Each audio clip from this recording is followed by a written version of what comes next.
Hey, Arrow, how are you? Doing good, man. What's happening with you? Not much. Just did you see the new Top Gun Maverick movie? I did. You did. Did you ever see the original back in like 1986? I had to rewatch it the second I saw the second one. Really? Yeah. How do you like it going back to it? You know what? I think I liked it better, and here's the reason. It's so interesting that you start off like this, because I had this conversation with a theater manager the other day, and I said I think the reason why I didn't really like Top Gun the first time was because it was so close to Taps, and I felt like that. What is this Tom Cruise guy, this new guy on the block? Is he going to do all these war movies? And I think that's the reason why I did not like Top Gun the first time around. Yeah, but Top Gun's the movie that actually put Tom Cruise on the A-list. But in my heart, it was Taps, dude. I mean, I guess maybe it was just a different time. I couldn't believe what I saw in Taps. I felt like the movie that really stood out before Top Gun for him was Risky Business, but that still wasn't enough to make him an A-lister. Top Gun was the one where he was like big time movie star. Yeah. That's where like people were like dressing like him, wanting to look like him. Yeah. The soundtrack goes to #1 because of the movie, like all of that, you know? Oh, I know, because I was that guy. Music 97 KOOK from Top Gun. Here's this song. Yeah, I was that guy. Yes. Oh my God. God. I thought Top Gun Maverick, I thought it's really great. I thought it was exceedingly cool. I love that they used some classic 80s music again, that the Hans Zimmer and Lady Gaga contributing to the score. She, of course, has a new song for the soundtrack here as well. And, you know, just like the aircraft and the jets have evolved and gotten better and are changed over the decades, so have the effects.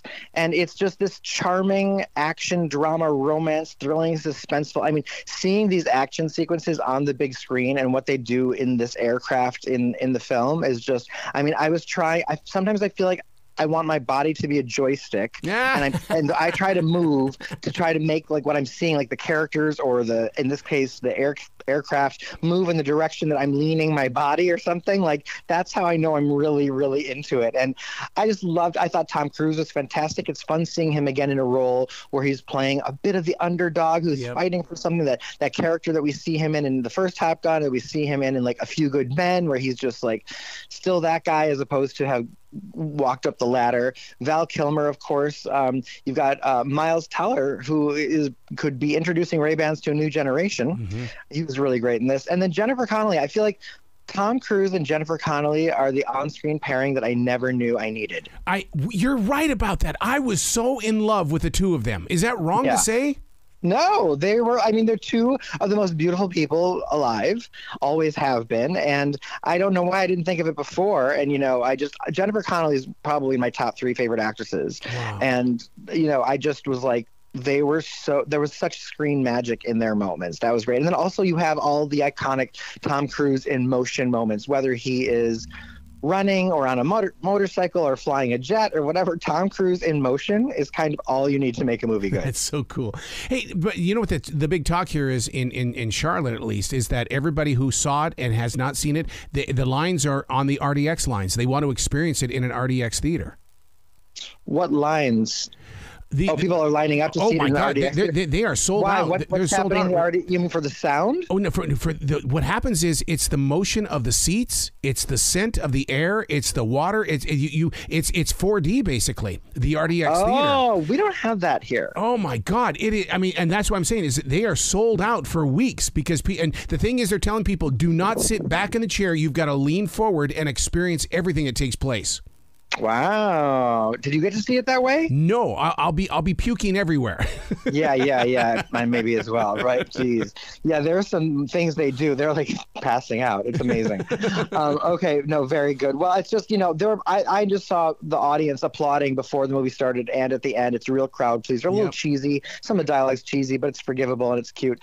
See it. I mean, it's one to see. It was a very fun movie.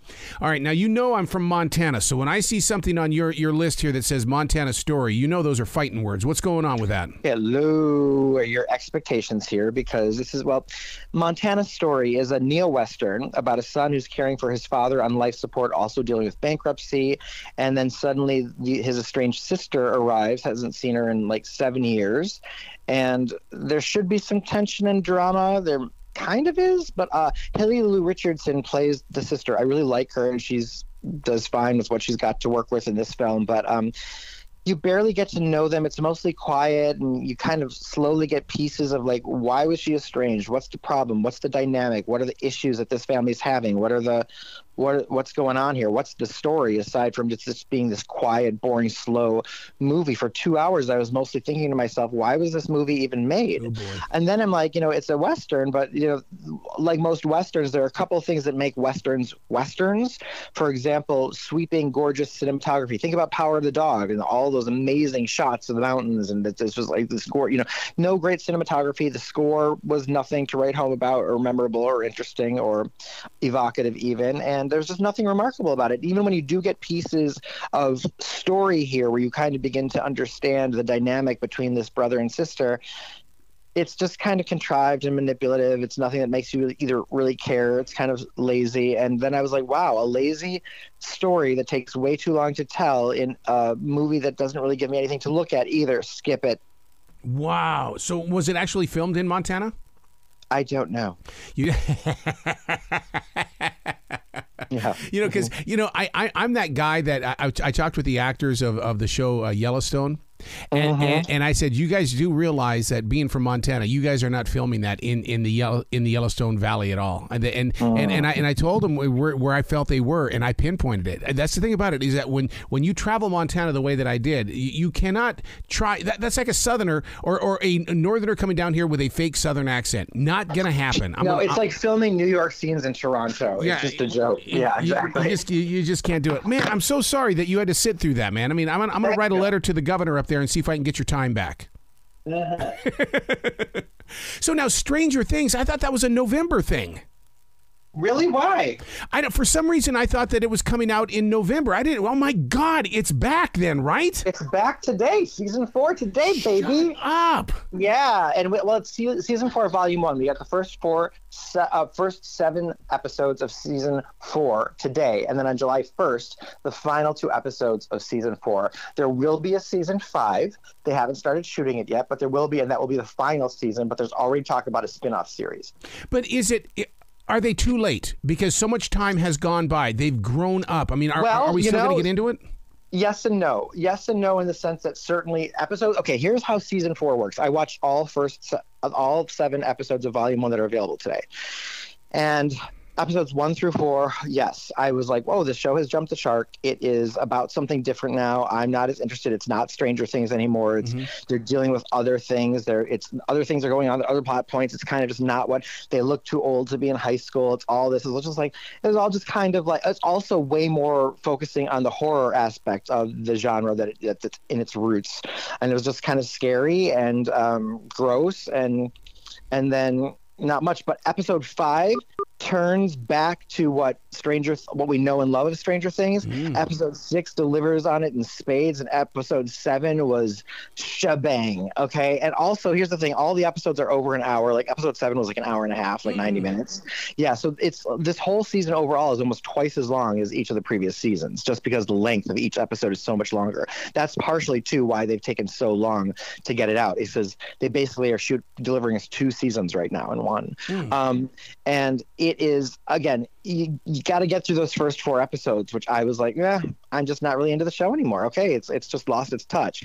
But then it turns right back and fully, and then some, gives you everything, gives you all these answers. You figure everything out. By the end of these 7 episodes, I don't know where episodes 8 and 9 are going to go on July 1st, but at least by the end of these 7 episodes, you have every answer you've ever had about this series, and every question is answered. When you wonder about, I mean, you figure, I don't want to do spoilers, but you figure everything out. Wow. So now is Billy Bobby Brown, is she old enough now where I can say, man, I love her acting. I think she's going to be brilliant, because there's a certain age where you can't say anything like that. Yeah, she's doing a lot better. She's she's a lot more range in this one, because now she's a fully integrated into regular society girl in high school. Yeah. And so you see her kind of living the life and wanting what everyone we know and identify with wants, and at that age. And then dealing with the issues of her past too. So you see the more range from her this season than she's ever had to show before. She's fantastic. The other kids are great too. I was just, they're all doing their thing. They're all kind of a little bit more pigeonholed and kind of one note. They don't get as much of an arc as she does. Yeah. But she's always been more of the star of the show. But but they're still great at what they're doing, and they still have their moments to shine where you're either laughing or they're touching or you're getting it. I've got high hopes for her. I really do. And I don't know what it is about her, right? I'm thinking that we're rewatching Drew Barrymore or a child actor becoming, just unbelievable in the future. She's great. Kind of reminds me of Winona Ryder. Roddy Come on, it's so fun to see Winona Ryder. Yes. Oh my God, yes. I'm so glad you brought that up. That was when they first brought her in there, it was like, God, somebody finally believes in her again. I know. And it's fun seeing her because we all grew up with her. And so she, and so to see her, like what she looks like, it's kind of like, this is what we are supposed to look like at this age. And like, this is what she's doing now and how she's, it's kind of stuff. So it's like, it's very neat to have her in this, and she's great. She's a little bit, she overacts a little bit. She's a little big in her facial expressions in a lot of the series, but it's forgivable and it's fine. And she's still a fantastic actress. It's Winona. She can get rid. I mean, she can do anything she wants. Yes, she can. So what are you doing on the TV show today? They have you on set? Yeah, today I'm back on set after 3 weeks not being, and so it just going to be going and doing on TV what I just did with you. So I'm kind of looking forward to a little bit of the break because I like going on location to things, but gosh, when you do it every week or several weeks in a row, it's really exhausting. It's a very different experience. When you're appearing on location back and talking to people on set, like they see you, but you don't see them. Last week I had like a 4-second delay, so they'd ask me a question. It was like, yeah. And then the same, and then after I'd asked me, so that's always very awkward and uncomfortable when you watch it back. It's just like, so. Oh my God. That was one of the things that I had to deal with when I did my stuff for Channel 3. And I was out there every day, every morning. It was a new place. And the thing is that wearing that IFB in places where you didn't want to have something in your ear, I hated that feeling, period, because those directors were always talking to you. Oh, totally. But also now, instead of IFBs a lot of the time, you're just wearing your Apple AirPods or something. Yeah.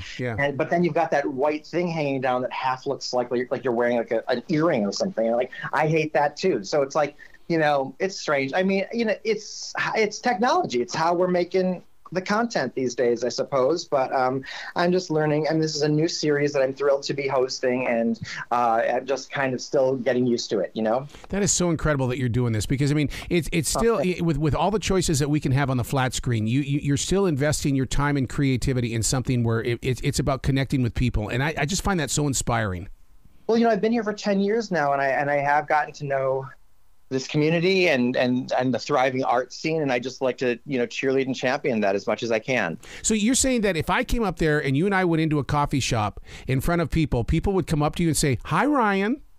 I mean, no, has it happened? Yes, but I think by and large people don't care or don't know, or I'm on a morning show who not everybody watches that. There's a small kind of what is it, a sector of the audience that even tunes in maybe. And, I've had a security guard at the airport when I was going to the airport once, stop me and say, my wife loves you. You're a movie guy. She wants me to dress more like you. Or people tell me they like what I was wearing, or people coming up and to my parents when they're with me and be like, are you Mr. J? It's kind of funny to be to have them approached or something. I mean, it does happen, but I think by and large when people recognize you, especially in a small town like this, they just don't care, or don't, leave you alone and that kind of thing. So it's strange. That's like I got an essential job during the lockdown and I haven't left it yet, but I work at a grocery store, and people will come up and they'll say, "Hey, Arrow, what's going on?" And my name tag doesn't say Arrow. Arrow has nothing to do with that grocery store, but my coworkers will look at me going, "Who the hell is Arrow?" What the hell? Oh my God, that's so funny. You're like, you're like my superhero name, my secret identity. I am Batman. Yeah, exactly. Don't tell anyone. Yeah, exactly. Oh my God, that's so funny. RyanJReviews.com. Anything special happening? No. Just status quo, good reviews there. And, if you've missed anything the last couple of weeks, head over to my website and check out what to see, stream, or skip right now. Well, see, I use your website because I'm one of those latecomers when it comes to watching movies and stuff like that. And so if I want to see something 2 months after we talked about it, I'll go to your website and see what you said about it. So, I mean, it's such a tool for me. Thank you. Yeah, I do that myself. Sometimes there are things from years ago that I don't even remember that I saw, and I'll go to my website and look it up, and I'll be like, wow, I reviewed this? Don't even remember it. Or there have been times where I've watched an entire movie from years ago, and I like it, and then I'll go to my website, and I'm like, oh my God, I saw this, I don't remember it. And then I'll look at my review, and I give it a horrible review, and I was like, God, what was my attitude that day? Because actually, so you never know. It's such a strange world. I think I have horrible short-term memory. I love it. I love it. Dude, you got to come back anytime. You know that door's always open. Thank you so much. All right, have a brilliant Memorial Day weekend, okay? You too, Arrow. Enjoy.